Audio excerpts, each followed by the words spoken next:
With towering red rocks encapsulating you in a serene and picturesque landscape, Sedona, Arizona is sure to be a place you remember forever. Located about 2 hours north of Phoenix, Arizona, you will find this laid-back town to be like none other. Listen along as I share with you some of the best things you can do while in Sedona, Arizona. Welcome to The Savvy Sightseer, the channel that helps you travel savvy.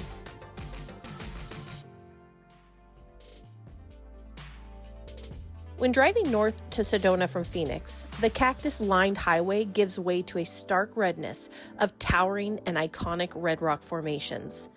The very first thing you will want to do is to make sure you take the route where you will find yourself on State Route 179, also known as the Red Rock Scenic Byway. As you make your way down this road, before you know it, in front of you are these awe-inspiring red rocks. Your first view of them takes your breath away, and this video truly cannot do it justice. The first thing I suggest is to pull over at the Red Rock Ranger Station. At this point, you are sitting at 3,888 feet above sea level. Due to this drastic change in elevation from the desert landscape in Phoenix, and the more rainfall it gets here in Sedona, you will find a unique diversity of plants and animals. If you've been driving a while, this makes a great stop to use the restroom before a hike or to get information about potential hikes you may want to take. But the best part of this stop is the view. These red rocks against the contrast of a bright blue sky is unreal. From this point, you can see some of the most famous landmarks in Sedona, such as Castle Rock, Bell Rock, Courthouse Butte, and Lee Mountain. Once you leave the ranger station, I want to give you a word of warning. The traffic going into the main part of Sedona can get extremely backed up.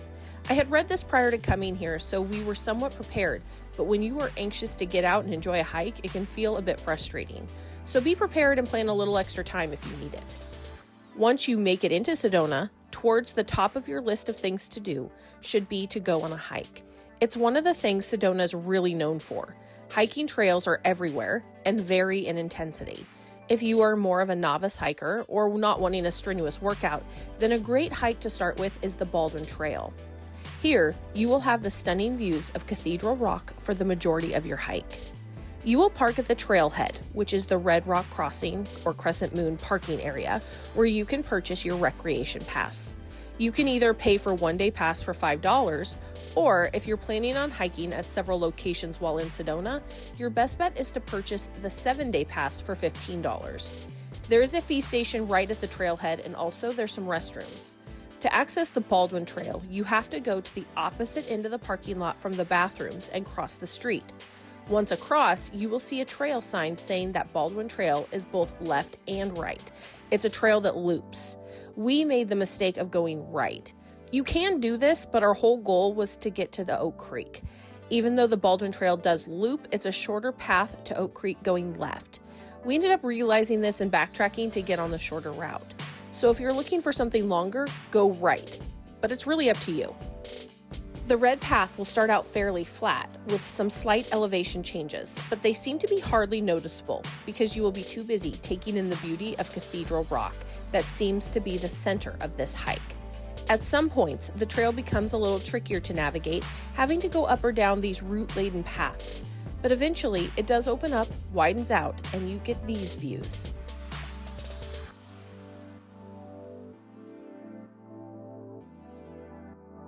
After this wide open trail, you will come to a trail sign that will either loop you the other direction on the Baldwin Trail, or you can continue on to the Templeton Trail.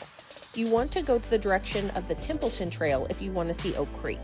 This part of the trail does get a little more challenging in terms of watching your footing, as you have to go up and down some rockier and steeper parts of the trail. It really wasn't bad at all, but if you struggle with balance, be prepared for this to be a little hard to do, as we saw a few people struggling at this point.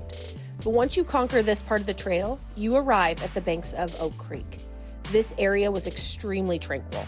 We saw people meditating, sitting and observing the rushing water of the creek, and building stone towers across the way. We stayed here for a bit, taking it all in, and then headed back to the same direction we came, although we could have kept going if we wanted. All in all, this was a wonderful first hike, and with the different trails and looping of Baldwin Trail, you can make it any sort of hike you want, short or long, easy or hard.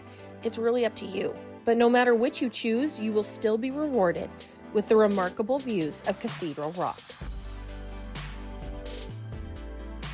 Now, if you're looking for a hike that is a bit more of a challenge and also a little terrifying, but with an Instagram-worthy reward, you will want to go on the Devil's Bridge hike. This 3.9-mile out-and-back hike is considered a moderate trail, but I can tell you it did not feel moderate.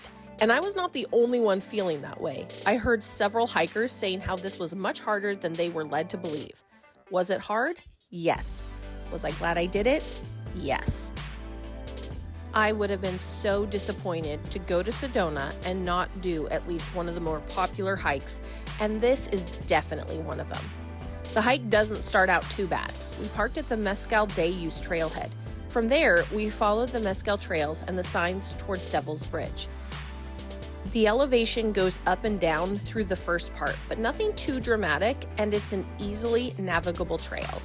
You even get to walk along a stream bed, which I loved how the trail varied rather than just one type of path the whole time. This made you wonder what you would encounter next. And the entire time, the scenery was spectacular and seemed to get better and better as we went along. One of the things I appreciated about this trail was how well marked it was. There were signs everywhere. At one point, you get to a parking lot and wonder if you were lost, and you realize you were right where you're supposed to be. After crossing the parking lot, you will find the trail continues. This is where things get a bit challenging. From this point, it's pretty much all uphill, and sometimes quickly. It starts out with a natural staircase with varying sizes of stairs, so you better be ready to stretch those legs.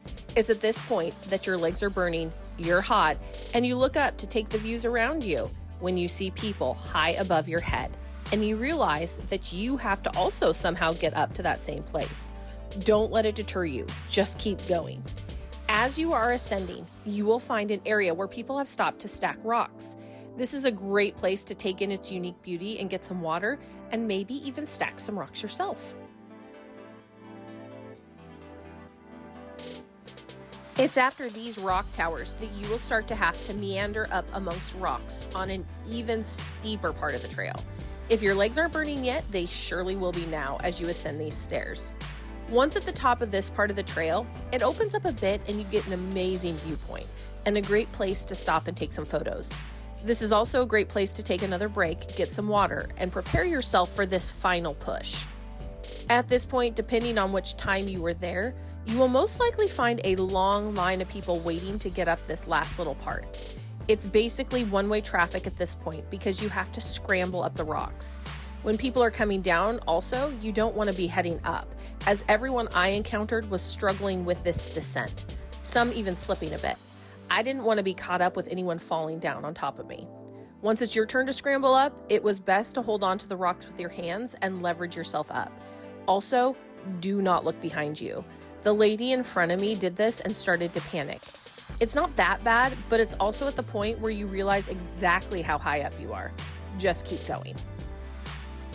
After this final part, you are there and will be greeted by a line of people. Unless you go super early in the morning, expect there to be many, many people on this trail.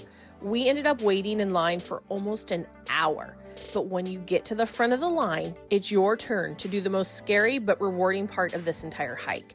It's the whole reason you will most likely go on this hike, to be honest, and that's to walk out on Devil's Bridge. What causes a line is that you have to stand way back. There is an unwritten procedure of where you will hand your phone or camera to the person in line behind you. You will then walk out onto the bridge, and once in the middle, the person you handed your camera or phone to will snap some shots, and then you will walk back off the bridge, grab your camera, and start on your way back down from where you just came. It sounds easy enough, but what we encountered were some people wanting to take so many pictures and wanting to pose in so many different ways that it took quite a while. One family was trying to take all sorts of different combinations of family members and poses, and the line of people began to yell at them. So if you're looking for some peaceful tranquility you may have found at other hiking spots in Sedona, you will not find it here. While standing in line, the natural rock bridge looks a lot thinner than it really is. I was terrified and told my husband I did not want to go past a plant that was growing just before the center of the bridge. But once we were out there, it wasn't as bad as it appeared. You will still need to take caution because no matter which way you look at it, it's a long way down. After you start back down the hill, there is a trail sign that shows you how you can get below the bridge. This is such a unique vantage point, and I highly suggest you go check it out. The hike back down is much easier, and now with you facing the views, you get to watch this as you make your descent and feel pure satisfaction that you just conquered that hike and the terror of going out on that bridge. I love being able to share with you all of my research, experiences, and tips I have learned while traveling. If you are finding this video helpful, I would love for you to subscribe to my channel, hit the like button, comment, and check the notifications for more savvy travel tips. I really appreciate your support so I can keep sharing with you all these savvy sightseeing ideas. One of the more popular things to do in Sedona is to head up to what they call Airport Mesa. Sitting high up in Sedona, this mesa offers a panoramic view of Sedona's majestic red rock formations. Here, you get unbeatable views of Cathedral Rock, Bell Rock, Courthouse Butte, Coffee Pot Rock, and Chimney Rock. The most popular time to head up here is during sunset. At this time, hundreds of other people will also flock up to this high point, so you have to be prepared. The first thing to know is that you want to give yourself plenty of time to make that sunset. It costs $3 to park at the top of the mesa, and they stop each car to collect the fee. This creates a line of people trying to get in. Secondly, there will just simply be a lot of people. So, if you want a prime spot without all these people in front of you, you need to get up there early to claim your spot. This really was one of the highlights of the trip for me. The view of these rocks from this perspective was breathtaking. A unique component to Airport Mesa is that it is considered one of Sedona's vortexes. Vortexes are thought to be swirling centers of energy where the Earth's energy is highly concentrated. These vortexes have become notable cornerstones of Sedona's identity. Sedona houses 4 of the world's most powerful vortexes, with the Airport Mesa being one of them. Other notable vortexes around the world are the pyramids in Egypt, Ayers Rock in Australia, and Machu Picchu in Peru. At these vortexes, you are supposed to experience almost healing-like qualities of clarity and feeling more grounded and feeling more spiritually aligned and at peace. Now, people come to Sedona solely for these healing benefits. Has this been scientifically proven? No. Did I feel something while here? Yes. There's no way to describe the peace, calm, and just awe you experience standing here observing the Earth's beauty. As you watch the sunset on these rocks, the colors on them transform from the bright red to a darker rust and eventually almost a purple. It's something that brings so much peace and exuberant joy all at the same time. Now make sure you also go to the other side of the parking lot too. There you will not only find a restaurant if you're looking for some dinner, but you'll also see the actual airport and small planes landing and taking off. This is also where you will be sure to get those 360-degree views of Sedona. Another location in Sedona that is also considered a vortex is the Chapel of the Holy Cross. If I didn't believe in vortexes before coming here, I sure did after.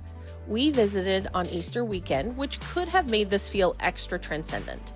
But pulling up to this church embedded in the red rock mountainside, you couldn't help but feel in awe of its overwhelming presence.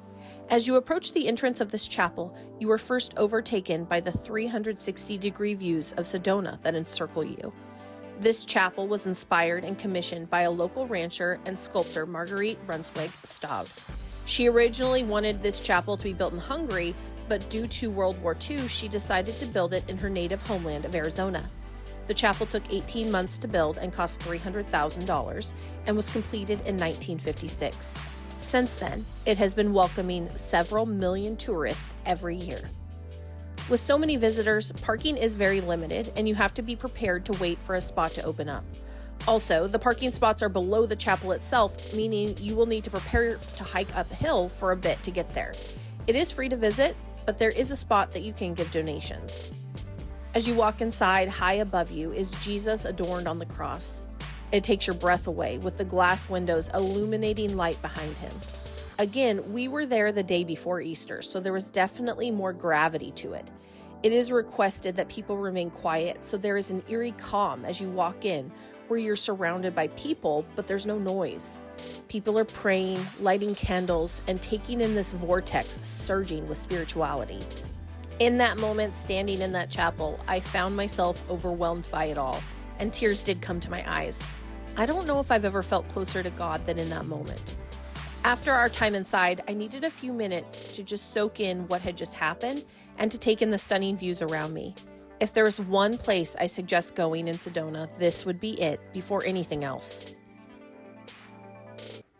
Now, changing gears a bit, if you're looking for a place to get a unique souvenir or to just spend some time shopping around, you will want to make sure to check out Tlaquepaque.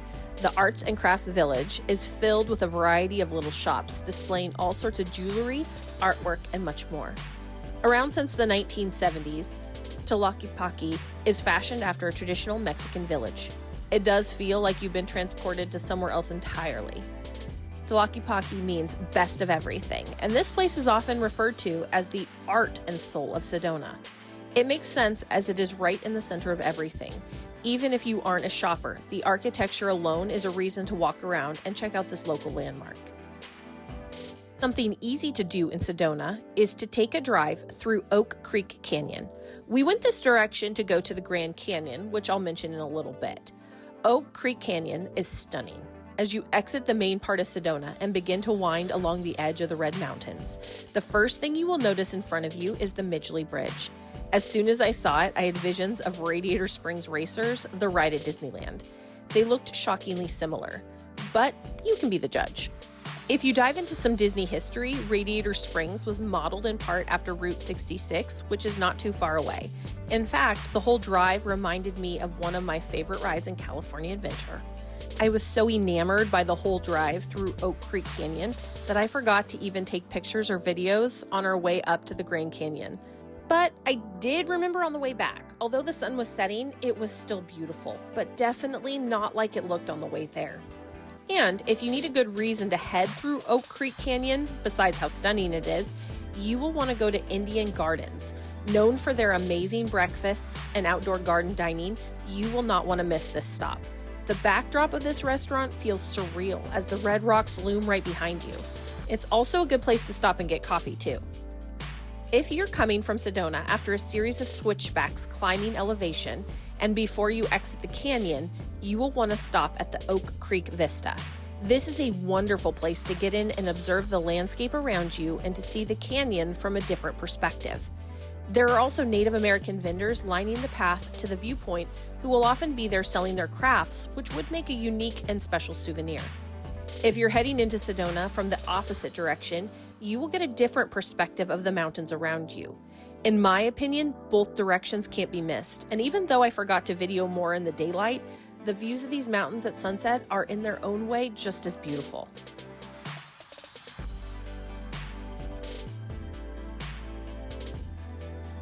Also, I would be remiss if I didn't mention a visit to the Grand Canyon while in Sedona. Located just under 2 hours away, you can take the Oak Creek Canyon Scenic Drive that I just mentioned, check out the town of Williams that they call the gateway to the Grand Canyon, which is also where the original Route 66 is. You can even stop to check out 6 blocks of historic buildings busting with Route 66 memorabilia. You will drive through the town of Flagstaff, which makes a great spot to stop on your way back to Sedona for dinner. Taking this trip is worth it for the opportunity to check out this geological wonder. You could also spend several days doing all sorts of things at the Grand Canyon. But for us, it was the perfect day trip to see several things that have been on my bucket list for a while. Sedona was truly one of our favorite places we have ever visited. The joy of being outdoors, experiencing some of the world's most unique and striking landscapes creates memories of a lifetime. Thank you for joining me and letting me share with you about the best things to do while in Sedona, Arizona. If you have any more questions about Sedona, feel free to leave your question in the comments. Also, make sure to hit subscribe so you can see more of my videos to help inspire your next travel destination and to help you travel savvy.